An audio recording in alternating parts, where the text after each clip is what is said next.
Pabor si First District Representative Emmanuel MMEY sa unang bisito ning Negros Oriental nga ipadayon ang barangay ug Sangguniang Kabataan Election o BSKA 2026.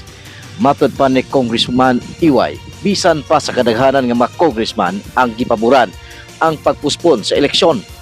Misulti siya nga muboto siya pabor sa pagpadayon ni ining tuiga. Ako prangga pag-istorya no. Sa Kongreso gi-istorya na muna sa mga congressman dito.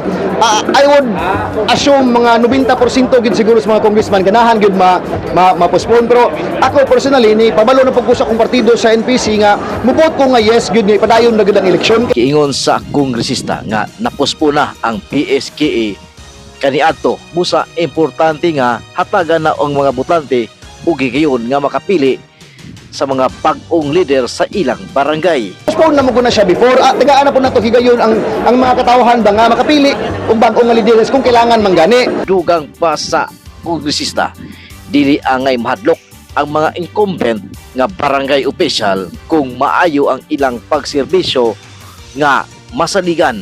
Kung ikaw incumbent ka nga barangay official, wala man kay angay kahadlok kung gagaserbisyo kang tarong sa imong barangay, di man ka angay mahadlok anak ubot sabton, di ba? So sumala pang Congressman Iway, ang pagpadayon sa eleksyon mahimong desisyon sa mga katungod nga ahensya, ilabi na ang Commission on Election kun COMELEC. pero ako ato ray padayon na lang gid kay total nangandam naman ang COMELEC ana. So ako pro ko nga idayon ra. Alang sa Action Palitan News Update, kinangyapon si Action Man Rolly Maayong Adlaw Kanang.